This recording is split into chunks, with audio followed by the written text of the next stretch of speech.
ప్రపంచమంతా ఇజ్రాయెల్-ఇరాన్ యుద్ధం ఎప్పుడు ముగుస్తుందా అని ఊపిరి బిగబట్టి ఎదురు చూస్తుంటే అమెరికన్ ప్రెసిడెంట్ డొనాల్డ్ ట్రంప్ మాత్రం 2028లో తన వారసుడు ఎవరవుతారు అన్న దాని మీద దృష్టి సారించారు.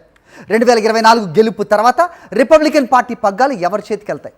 ప్రస్తుత అధ్యక్షుడు ట్రంప్ తన తదుపరి వారసుడి విషయంలో ఓ అడుగు ముందే ఉన్నారా? ముఖ్యంగా ఇద్దరి పేర్లు ఇప్పుడు హాట్ టాపిక్గా మారాయి. ఒకరు వైస్ ప్రెసిడెంట్ జేడీ వాన్స్, మరొకరు విదేశాంగ మంత్రి మార్కో రూబియో. వీరిద్దరిలో 2028లో వైట్ హౌస్ రేస్లో నిలిచేది ఎవరు? ట్రంప్ మదిలో మెదులుతున్న ఆ ప్రశ్న వెనుకున్న అసలు కథ ఏంటి? What's this? డొనాల్డ్ ట్రంప్ ఈ పేరు వింటేనే సంచలనం.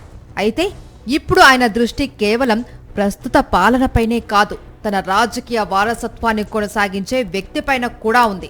రిపబ్లికన్ వర్గాల సమాచారం ప్రకారం 2028లో వాన్స్ బాగుంటారా లేక రూబియోనా అని ట్రంప్ తన సన్నిహితులను పదే పదే అడుగుతున్నారట.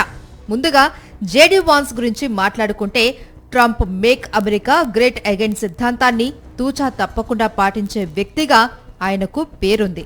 యువకుడు, స్పష్టమైన వాగ్దాటి కలిగిన వాన్స్ ట్రంప్ ఓటర్ బేస్ను ఆకట్టుకోవడంలో సక్సెస్ అయ్యారు. ట్రంప్ నమ్మకస్తుడిగా ఆయనకు మార్కులు ఎక్కువే. మరోవైపు మార్కో రూబియో అనుభవం ఉన్న నాయకుడు, ఫారెన్ పాలసీలో దిట్ట. లాటినో ఓటర్లను రిపబ్లికన్ పార్టీ వైపు తిప్పడంలో రూబియో పాత్ర కీలకం. ట్రంప్ కేబినెట్లో కీలక బాధ్యతలు నిర్వర్తిస్తున్న రూబియో అటు సంప్రదాయవాదులను ఇటు ఆధునిక ఓటర్లను సమన్వయం చేయగలరు అనే నమ్మకం ఉంది. జేడీ వాన్స్ ట్రంప్ సిద్ధాంతాలకు వారసుడు. ఆయనకు యువ నాయకత్వం, గ్రామీణ ఓటర్ల మద్దతు ఉంది. మార్కో రూబియో విషయానికి వస్తే అపారమైన రాజకీయ అనుభవం, లాటినో ఓటర్ల ప్రభావం, విదేశాంగ నీతిపై పట్టు ఉంది.